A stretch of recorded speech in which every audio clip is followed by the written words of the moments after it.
Sir સમય નથી, પરીક્ષામાં લાવવા છે પાર્ટ બી માં 45 ઉપર માર્ક, કારણ કે MCQ ની બહુ તૈયારી કરી.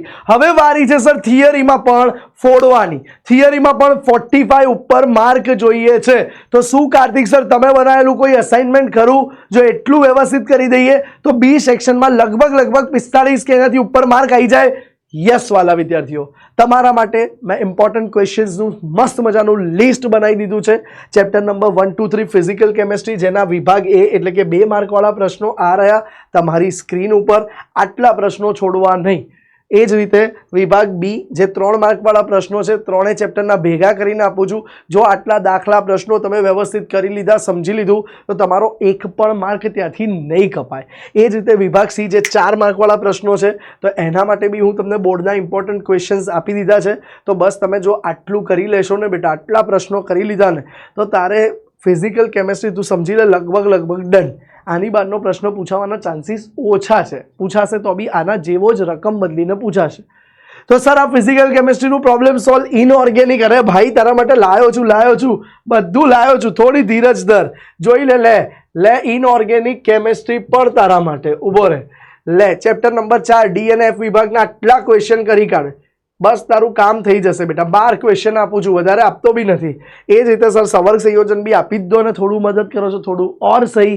લે બેટા સવર્ગ સંયોજનોના આટલા ક્વેશ્ચન કરી કાઢ. તારી બોર્ડ 2026ની એક્ઝામમાં તારે તકલીફ નહીં પડે. હવે સર ફિઝિકલ ઇનઓર્ગેનિક તો થઈ ગયું, ઓર્ગેનિકનો શું વાંક? ચાલ ને, તારે ઓર્ગેનિક જોઈએ છે, લે ઓર્ગેનિક પણ તને આપી દઉં છું. ચેપ્ટર નંબર 6 અને 7ના આટલા ક્વેશ્ચન્સ, બસ ખાલી આટલા ક્વેશ્ચન્સ કરી કાઢ. 6, 7 એટલે હેલો આલ્કેન, હેલો એરીન આવી ગયો, આલ્કોહોલ ફિનલ ઇથર આવી ગયો. 2 માર્ક, 3 માર્ક ને 4 માર્કના તું બસ ખાલી આટલા ક્વેશ્ચન કરી કાઢ. કેટલા ક્વેશ્ચન છે ભાઈ? 28 ક્વેશ્ચન. તો લગભગ આની બહારનું પૂછાવાની શક્યતા ઓછી છે. જો તમે વિદ્યાર્થી મિત્રો હવે રહ્યા કયા ચેપ્ટર 8, 9, 10, ચાલે એનું બી આપી દઉં છું. સર આલ્ડીહાઇડ કીટોન તો બહુ અઘરું ને મોટું છે, તો થોડા એના ક્વેશ્ચન વધારે હોય બેટા, સીધી વસ્તુ છે. તો બી એટલા નથી, જોઈ લે. તો આટલા ક્વેશ્ચન 10, 2 માર્કના અને 3 માર્કના થઈ ગયા, અને બીજા થોડા, એમ કરીને કુલ 14 ક્વેશ્ચન કરી કાઢ. તો એ પ્રોબ્લેમ પણ સોલ્વ. 9મું ચેપ્ટર જૈવિક બાયો એમાઇન્સ ચેપ્ટર છે, તો એના તું આટલા ક્વેશ્ચન કરી કાઢ, તારા પ્રોબ્લેમ સોલ્વ થઈ ગયા. 17 ક્વેશ્ચન. 10મું ચેપ્ટર કયું છે ભાઈ? બાયોમોલેક્યુલ્સ, જૈવિક અણુઓ. તો એના બી ચેપ્ટરના IMP આપી દીધા. એમાં બધા 2 માર્કના જ પૂછાય છે, તો તું આ 14 2 માર્કના કરી કાઢ. તારું કામ તમામ થઈ ગયું. તો વાલા વિદ્યાર્થી મિત્રો, આ PDFમાં તમને શોર્ટ 45 ઉપર લાવવા પાર્ટ બીમાં બહુ જ મદદ કરશે.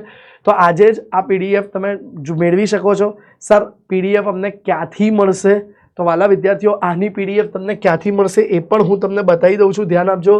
તમારે આપણી પોતાની WhatsApp ચેનલ પર જોડાવાનું છે. YouTube પર PW ગુજરાતી ચેનલ, તમે જેમ અત્યારે આ વિડીયો જોઈ રહ્યા છો એ ચેનલ પર જાઓ. ત્યાં ઉપર ડિસ્ક્રિપ્શનમાં લિંક્સ આપેલી છે. એમાં પહેલી લિંક WhatsApp ચેનલની છે. એ લિંક પર જોઈન થઈ જાઓ. ત્યાંથી તમને આની PDF સીધી મળી જશે.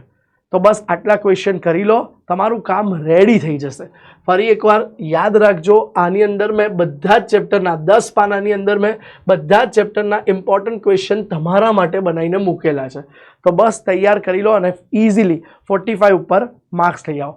All the best.